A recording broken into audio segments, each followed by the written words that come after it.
नमस्कार, हमारा उत्तराखंड में आपका स्वागत है। मैं हूं आरिश अजहर आपके साथ। रुक करेंगे इस वक्त की हेडलाइंस पर। मुख्यमंत्री स्वरोजगार योजना की हुई शुरुआत। सीएम ने ट्वीट कर दी जानकारी का स्वदेश लौटे लोगों को उपलब्ध कराए जाएंगे रोजगार। सीएम त्रिवेंद्र सिंह रावत ने कुंभ की तैयारियों का लिया जायजा। सीएम ने कहा कि हरिद्वार में तय समय पर ही होगा कुंभ। नगर पंचायत बेरीनाग की बैठक में अधिशासी अधिकारी पर भड़की विधायक मीना गंगोला। विकास कार्यों की राशि वापस किए जाने पर जताई नाराजगी। सीएम के सलाहकार समूह की सरकार को सलाह। प्रदेश में हेल्थ केयर और मेडिकल टूरिज्म पर हो फोकस। 17 सितंबर से काम पर लौटेंगे कैबिनेट मंत्री मदन कौशिक। कोरोना संक्रमण के चलते होम आइसोलेशन में है मदन कौशिक। तेजी से बढ़ रहे संक्रमण ने बढ़ाई सरकार की चिंता। 1043 नए संक्रमित मिले, 15 की मौत। मरीजों की संख्या 33,000 के पार। आप देख रहे हैं के न्यूज, खबरों का सारथी। मुख्यमंत्री त्रिवेंद्र सिंह रावत ने सोमवार शाम को मुख्यमंत्री आवास में कुंभ मेला 2021 के तैयारियों की समीक्षा बैठक की। उन्होंने कुंभ मेले से जुड़े कार्यों को समयबद्ध तरीके से पूरा कराने के निर्देश भी अधिकारियों को दिए। हरिद्वार मेला को लेकर मंथन। सीएम त्रिवेंद्र सिंह रावत ने की बैठक। कुंभ मेला 2021 की तैयारियों की समीक्षा। घाटों के निर्माण सौंदर्यीकरण के आदेश। सीएम त्रिवेंद्र सिंह ने अधिकारियों को निर्देश दिए। मुख्यमंत्री त्रिवेंद्र सिंह रावत ने कहा, हरिद्वार में तय समय पर ही होगा कुंभ। कोविड के हिसाब से बनेगी व्यवस्था। हरिद्वार में अगले साल कुंभ का आयोजन तय समय पर ही होगा। अलबत्ता इसका स्वरूप कैसा रहेगा, इस बारे में अखाड़ा परिषद के संत महात्माओं के मार्गदर्शन में तब की परिस्थितियों के अनुसार निर्णय लिया जाएगा। मुख्यमंत्री त्रिवेंद्र सिंह रावत ने सोमवार शाम को मुख्यमंत्री आवास में कुंभ मेला 2021 की तैयारियों की समीक्षा बैठक में ये बात कही। उन्होंने कुंभ मेले से जुड़े कार्यों को समयबद्ध तरीके से पूर्ण कराने के निर्देश भी अधिकारियों को दिए। मुख्यमंत्री ने कहा कि संत महात्माओं के सहयोग से कुंभ का आयोजन सभी धार्मिक परंपराओं का पालन करते हुए बेहतर ढंग से किया जाएगा। उन्होंने कहा कि कुंभ मेले के मद्देनजर आवश्यक आधारभूत ढांचा और सुविधाओं की पुख्ता व्यवस्थाएं तय समय पर सुनिश्चित कर ली जाएं। उन्होंने कहा कि कुंभ मेले की व्यवस्थाओं को सुदृढ़ करने के लिए जहां जरूरी हो वहां दूसरे राज्यों से भी आवश्यक सहयोग लिया जाना चाहिए। इसके लिए संबंधित अधिकारियों को समन्वय स्थापित करने के निर्देश भी उन्होंने दिए। बैठक के दौरान मेलाधिकारी दीपक रावत ने कुंभ मेला क्षेत्र के सड़क, घाट, पार्किंग, शौचालय, कूड़ा कचरा प्रबंधन, स्वास्थ्य सुविधा समेत अन्य व्यवस्थाओं के बारे में जानकारी दी। आईजी कुंभ मेला संजय गुंजाल ने क्राउड मैनेजमेंट और ट्रैफिक प्लान का प्रस्तुतिकरण दिया। बैठक में मुख्य सचिव ओम प्रकाश, सचिव अमित नेगी, शैलेश बगौली, नितेश झा, सौजन्या समेत अन्य अधिकारी मौजूद थे। कुंभ मेले के दौरान श्रद्धालुओं की भीड़ नियंत्रण, स्वास्थ्य आदि को लेकर कोविड-19 की परिस्थितियों को ध्यान में रखकर व्यवस्थाएं बनाने के लिए अधिकारियों ने कसरत भी शुरू कर दी है। स्पेशल डेस्क के न्यूज इंडिया। आज इंजीनियर्स डे है। इस मौके पर मुख्यमंत्री त्रिवेंद्र सिंह रावत ने शुभकामनाएं दी हैं। ग्राफिक्स के जरिए हम आपको दिखाते हैं। महान इंजीनियर और आधुनिक भारत के विश्वकर्मा भारत रत्न डॉक्टर एम विश्वेश्वरैया जी की जयंती पर उन्हें कोटि कोटि नमन और इंजीनियर्स डे पर आप सभी को शुभकामनाएं। रानीखेत में मुख्य सड़क पे विजय चौक के पास यहां से रोज हजारों गाड़ियां गुजरती है। वहां जगह जगह पर सड़कों में बड़े गड्ढे हैं। यही नहीं, पूरे रानीखेत क्षेत्र की सड़कों का यही हाल है। बरसात में इन गड्ढों पर पानी भर जाता है और सड़क नहीं दिखाई देती है। कई बार इन सड़कों पर दोपहिया वाहन चालक चोटिल भी हो गए हैं। कुछ महीने पहले रानीखेत के तल्ला बिस्वा गांव में के पास भारी बारिश के चलते सड़क के नीचे के काजवे बह गए और ऊपर खाली स्लैब ही बचा है। इससे कभी भी कोई बड़ी दुर्घटना हो सकती है, लेकिन प्रशासन या संबंधित अधिकारी मौन साधे हुए हैं।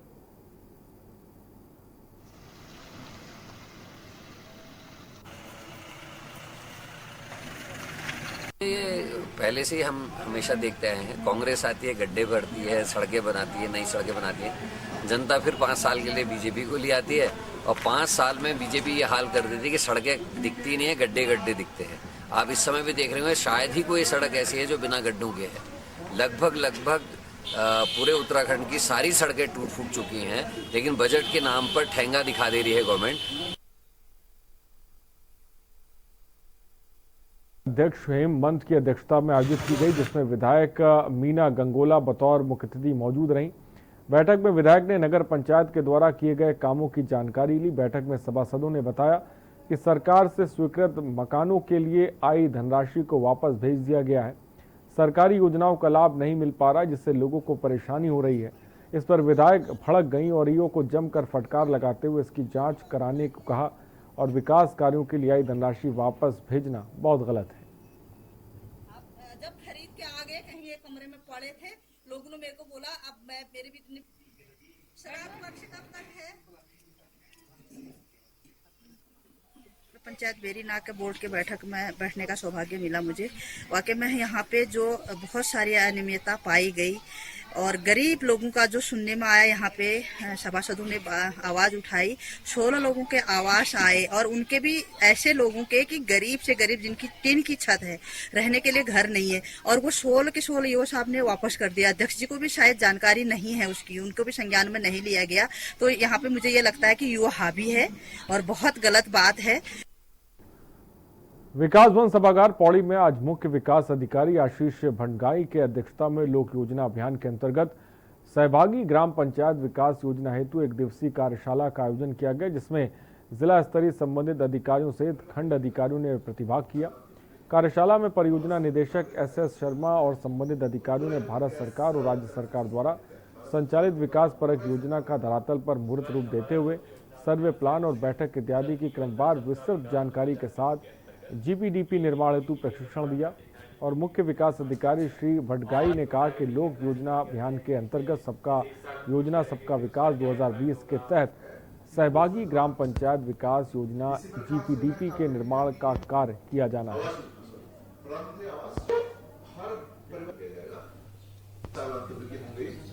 सभी विभागीय अधिकारियों से अनुरोध है। तो उज्ज्वला योजना गैस कनेक्शन से संबंधित है। भारत सरकार के द्वारा और आम आदमी पार्टी के केंद्रीय पर्यवेक्षक दीवान सिंह न्यायल मंगलवार को आम आदमी पार्टी के नेता नानकमता विधानसभा प्रभारी विशन दत्त जोशी के सितारगंज आवास में प्रेस वार्ता की और न्यायल ने कहा कि प्रदेश में सरकार से जनता आजिज आ चुकी है। न्यायल ने कहा कि प्रदेश में आम आदमी पार्टी की सरकार बनने पर दिल्ली की तरह ही सरकारी स्कूलों की दशा सुधारी जाएगी। इसके अलावा लोगों के लिए क्लिनिक भी खोले जाएंगे। सरकार बनने के बाद प्रदेश में महिलाओं के लिए कई निःशुल्क सुविधाएं भी दी जाएंगी। आप नेता नानकमता विधानसभा प्रभारी विशनदत्त जोशी ने कहा कि सितारगंज और नानकमता क्षेत्र के लिए पार्टी की ओर से पल्स ऑक्सीमीटर भी भेजे गए हैं।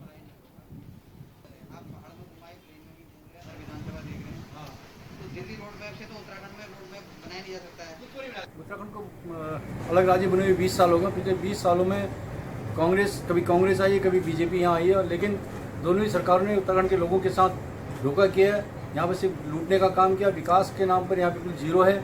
आज भी यहाँ लोग हेल्थ के लिए, अपने स्वास्थ्य के लिए, अपनी एजुकेशन के लिए आपको यहाँ शहरों में आना पड़ता है और गाँव का विकास, गाँव बिल्कुल शून्य है।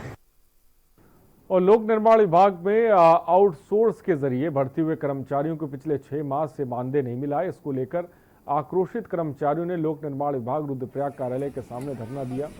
कर्मचारियों की मांग है कि उन्हें 6 माह का मानदेय दिया जाए और उन्हें पुण्योक्ति दी जाए। वहीं जन अधिकार मंच ने भी मौके पर पहुंचकर कर्मचारियों को अपना समर्थन दिया। दरअसल लोक निर्माण विभाग रुद्रप्रयाग में विभिन्न सड़कों के अनुरक्षण के लिए 1 वर्ष पूर्व बेलदार और मेट के पदों पर कर्मचारियों की आउटसोर्स के जरिए नियुक्ति दी गई थी, लेकिन आज तक ना तो कर्मचारियों को समय पर मानदेय मिला है और न ही इनके EPF और ESI की जानकारी दी गई है।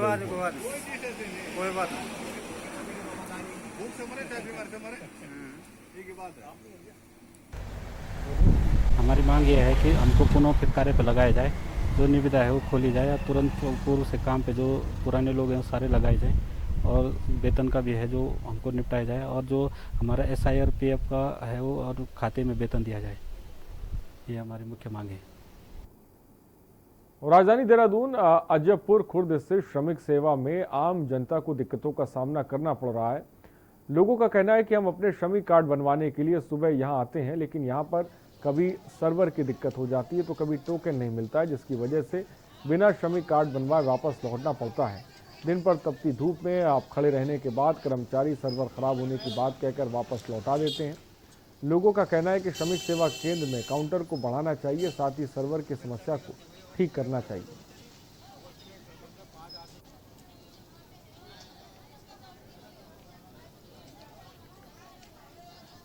देखो साहब, मैं सुबह से आया हूँ, 10 बजे से यहाँ पे लाइन लगी हुई है।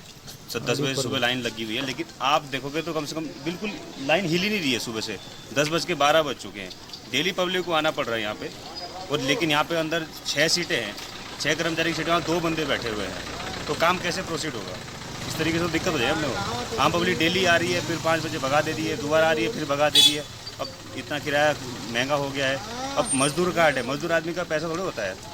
अब उनसे अगर डेली किराया वो बेचारे का आधी दिहाड़ी तो किराया भी निकल जाती है। दूर दूर से लोग आ रहे हैं। आए थे यहाँ पे, हमने लेबर कार्ड बनवाने के लिए आए थे, और यहाँ देखकर बहुत ज़्यादा भीड़ हो रही है, ना इन्हें काम हो रहा ढंग से, और सर्वे इनका कभी आता है कभी चला जाता है, कभी पब्लिक नहीं आती। किराया इतना महंगा हो गया, पब्लिक यहाँ के चक्कर काटते काटते परेशान हो रही है बहुत ज़्यादा। कब से दिक्कत आ रही है? कितने समय से आ रहे हैं आप यहाँ पे? मैं 2-3 बार आ गया सब। कोरोना संक्रमण के बढ़ते आंकड़ों और अस्पतालों में चल रही वेटिंग को देखते हुए प्रशासन द्वारा होम आइसोलेशन के निर्देश जारी किए गए, जिसके संबंध में जिलाधिकारी डॉक्टर आशीष श्रीवास्तव ने जानकारी देते हुए बताया कि ऐसे पॉजिटिव केस जो कि मोडोलिटी के नहीं हैं, उन्हें होम आइसोलेशन में रखा जा रहा है।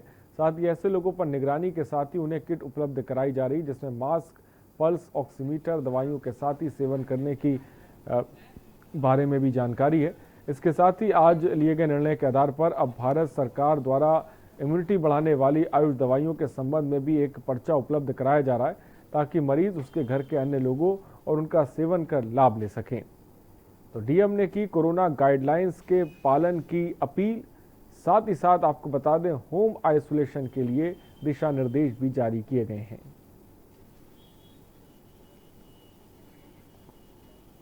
नहीं, देखिए, एक तो सबसे पहले आप लोगों के माध्यम से मैं अनुरोध करना चाहूँगा सभी से कि कोरोना इस समय काफ़ी तेज़ी से उसमें पॉजिटिव पेशेंट्स आ रहे हैं, तो लोग मास्क पहनें और सोशल डिस्टेंसिंग का पालन सुनिश्चित करें, और अगर आवश्यक ना हो तो अपने घरों में ही रहें, क्योंकि घरों में सभी मैक्सिमम लोगों के घरों में उनके माता पिता हैं, बच्चे हैं जो कोमॉर्बिड कंडीशन में हो सकते हैं। तो उसके लिए बाकी होम आइसोलेशन के लिए जिनको कोमॉर्बिडिटी की कंडीशन नहीं है, और ऐसे ही प्रेग्नेंट लेडीज़ जिनको भी कोमॉर्बिडिटी की कंडीशंस नहीं है, उन सभी लोगों को हम होम आइसोलेशन अलाउ कर रहे हैं। मुख्यमंत्री त्रिवेंद्र सिंह रावत ने ट्वीट किया, जिसमें उन्होंने लिखा कि कोरोना के संकट काल में अपने घरों को लौटे हमारे भाई बहनों को स्वरोजगार के अवसर उपलब्ध कराने हेतु मुख्यमंत्री स्वरोजगार योजना शुरू की है। एमएसवाई में अब तक 1216 अभ्यर्थियों को 45 करोड़ का ऋण स्वीकृत किया गया है, जबकि 86 प्रोजेक्ट के लिए 2.64 करोड़ का लोन वितरित भी किया जा चुका है। प्रदेश में स्वरोजगार को प्रोत्साहन हेतु एमएसवाई के साथ साथ प्रधानमंत्री रोजगार सृजन कार्यक्रम का भी सफल क्रियान्वयन किया जा रहा है। पीएमईजीपी में अप्रैल से सितंबर तक 794 प्रोजेक्ट के लिए 65.91 करोड़ का ऋण स्वीकृत भी किया गया है।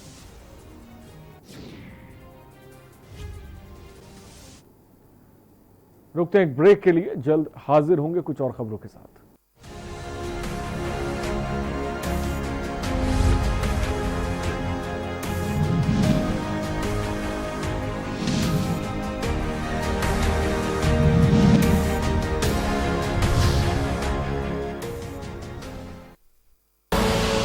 आप देख रहे हैं के न्यूज, खबरों का सारथी। कोरोना महामारी से लड़ने के लिए उत्तराखंड सरकार लगातार स्वास्थ्य सुविधाओं में बढ़ोतरी कर रही है। राज्य में डेडिकेटेड कोविड अस्पतालों के साथ साथ पर्याप्त संख्या में कोविड हेल्थ सेंटर और कोविड केयर सेंटर बनाए गए हैं। बिना लक्षण वाले मरीजों को होम आइसोलेशन में रहने की सुविधा दी जा रही है। प्राइवेट अस्पतालों में भी कोविड के इलाज की अनुमति देते हुए इलाज की दरें सरकार द्वारा फिक्स की गई हैं। अटल आयुष्मान योजना के लाभार्थी निर्धारित प्राइवेट अस्पतालों में कोरोना का कैशलेस उपचार करा सकते हैं। इस महामारी की रोकथाम के लिए नागरिकों का सहयोग बहुत जरूरी है। अनलॉक का अर्थ ये नहीं है कि खतरा टल गया है। मास्क लगाना और 2 गज की शारीरिक दूरी बनाकर रखना बेहद आवश्यक है। सतर्क एवं जागरूक रहकर ही इस कोरोना को हराया जा सकता है।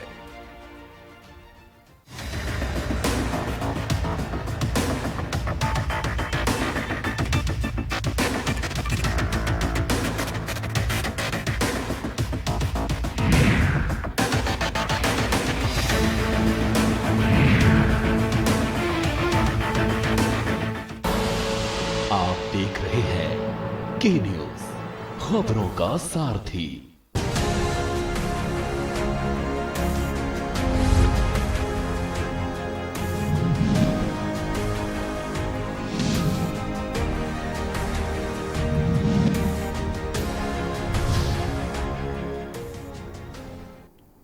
और प्रदेश में कोरोना की रफ्तार कम होने का नाम नहीं ले रही। पिछले 14 दिन में 13,000 से ज्यादा लोग संक्रमित हुए हैं। ये कुल मरीजों का तकरीबन 40% है। सोमवार को भी प्रदेश में कोरोना के 1043 नए मामले सामने आए। अब तक प्रदेश में कुल 33,016 लोग संक्रमित हो चुके हैं।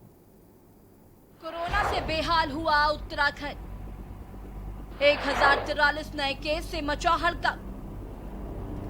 पिछले 24 घंटे में 15 मरीजों ने तोड़ा दम। रोजाना 1000 से अधिक केस आ रहे सामने। कोरोना के केस 33,000 के पार। राज्य में एक्टिव केसों की संख्या 10,374।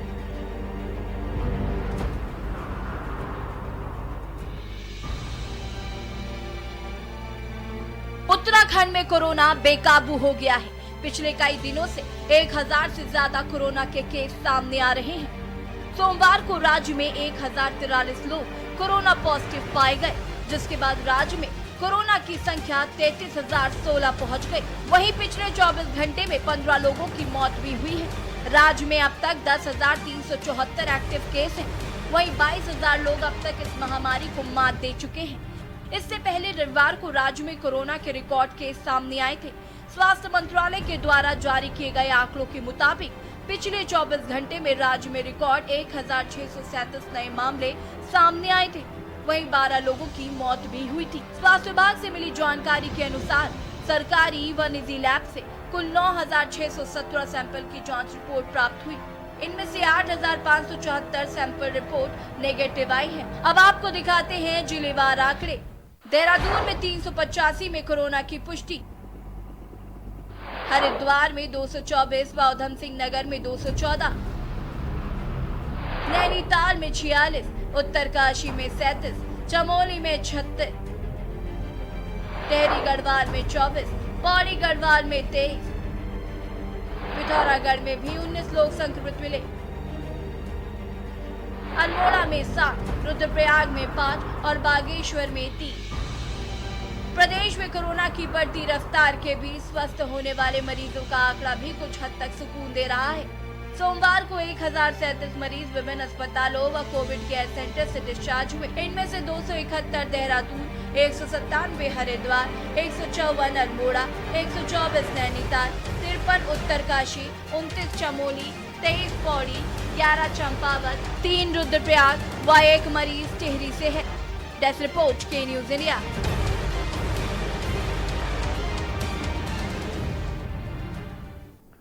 उत्तराखंड में लगातार बढ़ रहे कोरोना मरीजों के मामले को लेकर सरकार भी चिंतित है। वे अब राज्य में प्रवेश करने वाले बाहरी लोगों को कोरोना टेस्ट अब जरूरी हो गया है। कोरोना के बढ़ते मामले को लेकर सरकार चिंतित। उत्तराखंड बॉर्डर पर टेस्ट करवाना अब जरूरी। यात्रियों का कोरोना टेस्ट होगा अब अनिवार्य। बढ़ती संक्रमितों की संख्या को देखते हुए फैसला। कोरोना के चलते बॉर्डर पर बढ़ी चौकसी। कोरोना टेस्ट होने के बाद ही मिलेगा उत्तराखंड में प्रवेश।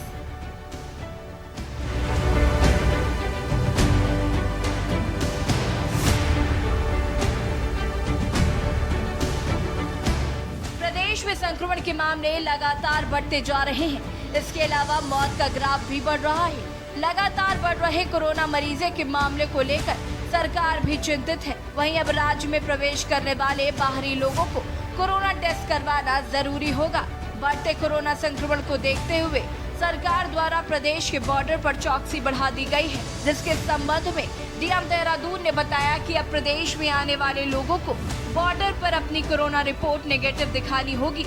जो लोग रिपोर्ट साथ लेकर आएंगे वो आसानी से प्रवेश कर सकेंगे और जिन लोगों के पास रिपोर्ट नहीं होगी उनका वहीं पर पेड टेस्ट किया जाएगा, जिसके लिए टीम तैयार कर ली गई है। इसके साथ जिलाधिकारी ने निजी लैब के द्वारा बढ़ती जा रही कोताही को देखते हुए सभी को SRFID व ऑनलाइन पोर्टल पर ID जनरेट किए बिना टेस्ट न करने की नसीहत दी है। की तरफ से आदेश आए हैं कि बॉर्डर पे भी सैंपलिंग जो है करवाई जानी है। तो अभी हमारा गवर्नमेंट का जो पहले से सिस्टम चल रहा था वो सिस्टम तो चल ही रहा है और कल से मुझे पूरी उम्मीद है कि आशा रोड़ी बॉर्डर के ऊपर जो है हमारा सैंपलिंग जो है वो प्राइवेटली भी शुरू हो जाएगी। जो लोग अगर अपना सैंपल करा करके नेगेटिव रिपोर्ट लेके आते हैं वो आ सकेंगे इजीली और जिनके पास नहीं होगी वो वहीं बॉर्डर पे ही उनके टेस्ट को कराया जाएगा। एक तो ये प्रक्रिया की गई है। दूसरा, इसके अलावा फिर अभी जो भी हमारी लैब्स हैं, जो लैब्स टेस्टिंग कर रही हैं, खास करके जो प्राइवेट लैब्स हैं, उनको भी ये निर्देशित किया गया है कि जिसके भी वो सैंपल कर रहे हैं वो बिना SRFID जनरेट किए और बिना ऑनलाइन पोर्टल के कोई भी टेस्ट नहीं करेंगे। और उसके अलावा अगर उसमें कोई भी पॉजिटिव केस आता है तो अगर उसके प्राइमरी कांटेक्ट की सैंपलिंग वो कर रहे हैं और टेस्टिंग कर रहे हैं तो उसको भी जो है वो अपने फॉर्म में मेंशन करेंगे, जिससे कि हम कांटेक्ट ट्रेसिंग इजीली कर पाएं। वहीं बाहरी राज्यों से उत्तराखंड में प्रवेश करने वाले यात्रियों को उत्तराखंड पोर्टल पर रजिस्ट्रेशन करना अनिवार्य है। उसके साथ ही उत्तराखंड में प्रवेश करने वाले सभी यात्रियों का कोरोना टेस्ट होना अनिवार्य है। कोरोना टेस्ट होने के बाद ही यात्रियों का उत्तराखंड में प्रवेश किया जाएगा, जिसके लिए उत्तराखंड सीमा पर जांच करने के लिए मेडिकल टीम को नियुक्त कर दिया गया है। वहीं उत्तराखंड की नई गाइडलाइन से उत्तराखंड में प्रवेश करने वाले यात्रियों में भारी रोष है, लेकिन उत्तराखंड में बढ़ रहे कोरोना संक्रमित को लेकर सरकार ने फैसला लिया है। और गौर सिटी गाजियाबाद से आ रहा हूँ मैं। यहाँ लगभग अभी टाइम हो रहा है 12:46। मैं 11 बजे के आसपास आया हुआ था, राइट। 11:46 से आने के बाद लगभग 1-1.5 घंटे हो गए हैं। अभी जस्ट मेरा कोविड टेस्ट हुआ है और अभी ये कह रहे हैं कि आधे घंटे आपको लगेगा और बाकी के प्रोसेस को करने में। देखते हैं कब तक मुझे मिल रहा है। लोग यहाँ सुबह 8 बजे से लेकर 2 बजे तक जांच कर रहे हैं, जिसमें लगभग 150-200 के आसपास हम लोग सैंपल लेते हैं। एंटीजन किट कर रहे हैं, डेली हो रही यही प्रक्रिया, डेली चल रही है। आज संडे है, वीकेंड के जो भी लोग आ रहे हैं उन सब का टेस्ट कर रहे हैं। संडे को भी जाँच जारी है। आज आपके स्वास्थ्य के पुलिस विभाग के अन्य राज्यों से आने वाले उत्तराखंड में प्रवेश करने वाले यात्रियों को कोरोना टेस्ट की रिपोर्ट देनी होगी या फिर बॉर्डर पे उनका टेस्ट किया जाएगा और उन्होंने उत्तराखंड जो पोर्टल है उस पर भी रजिस्ट्रेशन कराना अनिवार्य है। जैसे कि देखा जा सकता है यहाँ उत्तराखंड बॉर्डर नारसन बॉर्डर है, यहाँ जो है टेस्ट हो रहे हैं, सरकारी टेस्ट हो रहे हैं जो कि फ्री ऑफ कॉस्ट हो रहे हैं। और मैं दिखाना चाहूँगा यहाँ एक प्राइवेट टेस्ट भी हो रहे हैं जो कि 2400 रुपये उनसे लिए जा रहे हैं, लेकिन अधिकतर जो टेस्ट हो रहे हैं वो सरकारी हो रहे हैं। और तकरीबन रोज़ जो है यहाँ 150 के करीब जो कोरोना टेस्ट हो रहे हैं। जो गाइडलाइन जारी की गई है उसमें जो यहाँ अन्य राज्यों से जो यात्री आएंगे उनको यहाँ टेस्ट कराना अनिवार्य है या फिर वो अपना टेस्ट कराकर लाएं, जो कि 96 घंटों का ही मान्य होगा। तो हम भी आपसे अपील करते हैं, यदि आप उत्तराखंड में प्रवेश करने जा रहे हैं तो अपना कोरोना टेस्ट ज़रूर कराएं और उत्तराखंड पोर्टल पर जो है अपना रजिस्ट्रेशन भी ज़रूर कराएं। के न्यूज़ के लिए अकील अहमद, मंगलौर। और चलिए अब आपको बाबा केदार की आरती दिखाते हैं।